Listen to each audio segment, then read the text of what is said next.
آج ہم جس خصوصی وضاحت یعنی ایکسپلینر کی طرف بڑھ رہے ہیں نا، وہ اسپرچول یونیورسٹی پاکستان کی ایک نہایت گہری پیشکش ہے۔ ہم عید الاضحیٰ کے صرف ظاہری پہلو پر نہیں بلکہ اس کے پیچھے چھپے ان عظیم روحانی رازوں پر بات کریں گے جو شاید ہماری روزمرہ کی نظر سے اوجھل رہتے ہیں۔ یہ واقعی کسی معمولی رسم کا ذکر نہیں ہو رہا، بلکہ ایک مکمل روحانی سفر اور روشنی کے بیان کی بات ہے۔ تو سب سے پہلا سوال جو ذہن میں ابھرتا ہے وہ یہ ہے کہ آخر اس تہوار کو عید الاضحیٰ کیوں کہتے ہیں؟ دیکھیں، یہ صرف لفظوں کا ہیر پھیر یا زبان کا کوئی کھیل نہیں ہے۔ اصل میں یہ پورے دین کے ایک بہت بڑے راز کی چابی ہے۔ یہ سوال سیدھا اس بنیادی حقیقت تک لے جاتا ہے جہاں ایمان کی اصل روح بنا کسی دھن کے سامنے آتی ہے۔ اگر ہم اس لفظ دوحا کے مطلب پر غور کریں نا تو بات بہت دلچسپ ہو جاتی ہے۔ عربی میں دوحا دن کے اس حصے کو کہتے ہیں، چشت کا وہ وقت جب سورج پوری طرح اپنے عروج پر ہوتا ہے۔ یہ وہ لمحہ ہے جب روشنی اتنی شدید، اتنی چمتکار ہوتی ہے کہ اندھیرے کا نام و نشان نہیں رہتا، کوئی سایہ باقی نہیں بچتا۔ مطلب ایک ایسی حالت جہاں یہ بہانہ بنانا ناممکن ہو جائے کہ مجھے تو کچھ نظر ہی نہیں آیا۔ یہ ابہام کے مکمل خاتمے کا دوسرا نام ہے۔ اب اسے تھوڑا ریلیٹ کرتے ہیں۔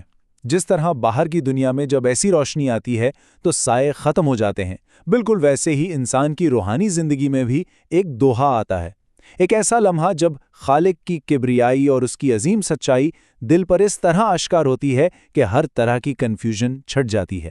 اور دوستو، جب حقیقت اتنی شفاف ہو جائے تو پھر کوئی بہانہ نہیں چلتا، بلکہ وہاں ایک لازمی قربانی واجب ہو جاتی ہے۔ چلیے اب ہم اپنے پہلے حصے یعنی حضرت ابراہیم کی عظیم قربانی اور حقیقت واضح ہونے کے اس تاریخی لمحے کی طرف بڑھتے ہیں۔ یہاں سمجھنے کی بات یہ ہے کہ حضرت ابراہیم کو یہ بات بالکل کلیئر تھی کہ ان کا خالق صرف ایک بیٹے کی جان نہیں مانگ رہا۔ اصل مقصد ایک ایسی نسل کا انتخاب تھا جو قیامت تک اس توحید کی آگ کو روشن رکھ سکے، ایک ایسی نسل جو اس زمین پر خدا کی پہچان کروائے، لوگوں کے دلوں سے شکوک و شبہات کو جڑ سے اکھاڑ پھینکے اور اندھیروں کا ہمیشہ کے لیے خاتمہ کر دے۔ خیر، جب بھی قربانی کا ذکر ہوتا ہے تو فوراً ذہن میں بکری، دمبا یا گائے کا خیال آتا ہے، لیکن سچ بتاؤں، یہ سب تو صرف ظاہری علاماتیں ہیں، ایک قسم کے سمبلز ہیں۔ اصل قربانی اپنی مرضی کی قربانی ہے۔ انسان دراصل اس وقت اپنی ذاتی دنیا کو ذبح کرتا ہے، اپنا غرور، اپنی محبتیں، اپنی لامحدود خواہشات اور سب سے بڑھ کر اپنی انا۔ یہ ہے اصل قربانی۔ اسی پر ایک بہت ہی خوبصورت بات کہی جاتی ہے کہ جب رب نظر آنے لگے تو پھر نذرانے دینے پڑتے ہیں۔ یہ ایک بہت بڑی ریئلائزیشن ہے۔ جب دل کی آنکھوں سے وہ سچائی اس قدر صاف دکھ جائے تو پھر انسان چاہ کر بھی اپنی سب سے محبوب چیزوں کو بچا نہیں سکتا، انہیں فدا کرنا ہی پڑتا ہے۔ اور واقعی ایمان کی اصل معراج یہی ہے۔ اب ہم آتے ہیں اس تجزیے کے دوسرے حصے کی طرف، قرب کا اصل جوہر جو صرف فاصلے ختم ہونے کا نام ہے۔ لفظ قربانی پر تھوڑا غور کریں۔ یہ لفظ دراصل نکلا ہی قرب سے ہے، اور یہاں قرب سے مراد کوئی فزیکلی فاصلہ کم ہونا نہیں ہے۔ یہ ایک ایسی ڈیپلی اسپرچول کیفیت ہے جہاں بندے اور اس کے رب کے درمیان سے تمام پردے ہٹنے لگتے ہیں، ایک ایسا مقام جہاں درمیان میں نہ کوئی حقاب بچتا ہے اور نہ ہی کوئی دھند، سب کچھ ٹوٹلی ٹرانسپیرنٹ۔ اس سفر کے کچھ درجات ہیں۔ جب پردے اٹھتے ہیں تو کچھ بھی پوشیدہ نہیں رہتا، اور وہاں ایک عام انسان محرم یعنی خدا کا رازدان بن جاتا ہے۔ اور جانتے ہیں اس سفر کا عروج کیا ہے؟ جو محرم ہوتا ہے آخر کار وہی محترم بھی قرار پاتا ہے۔ یہ روحانی ترقی کا ایک بہت ہی لاجواب خاکہ ہے۔ لیکن یہاں ایک بہت اہم پوائنٹ ہے۔ یہ روحانی احترام صرف ادب نہیں مانگتا بلکہ عمل مانگتا ہے۔ علم اگر عمل میں نہ ڈھلے تو وہ روشنی نہیں بنتا بلکہ انسان پر ایک بوجھ بن کر رہ جاتا ہے۔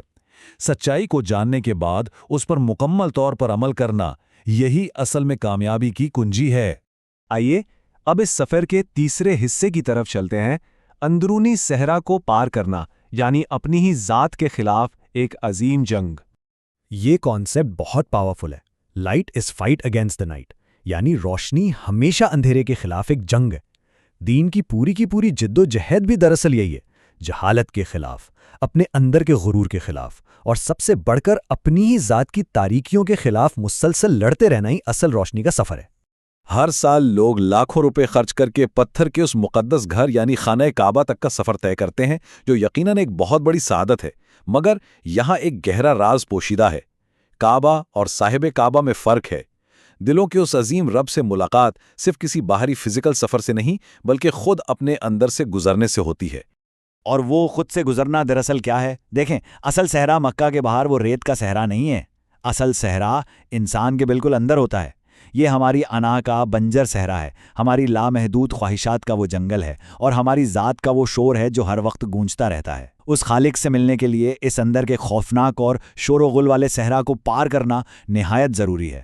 چوتھا اور آخری حصہ، روشنی کا اعلان، دل میں اللہ اکبر کا طلوع ہونا۔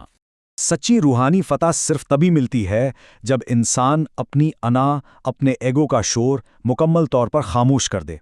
جب یہ اندرونی صحرا کامیابی سے پار ہو جاتا ہے نا، تب کہیں جا کر دل کے بالکل اندر سے اللہ اکبر کی سچی، خالص اور فتح مند پکار طلوع ہوتی ہے۔ یہی اصل تکبیر ہے۔ تو اس سب کو اگر ہم سمیٹیں تو عید الاضحیٰ صرف گوشت کھانے، مٹھاس بانٹنے یا اپنوں سے ملنے ملانے کا ایک تہوار نہیں ہے، یہ روشنی کا مکمل اعلان ہے۔ یہ اس بات کی گواہی ہے کہ حقیقت کی روشنی نے اندر کے ہر اندھیرے، ہر دھند اور ہر ابہام کو شکست دے دی ہے۔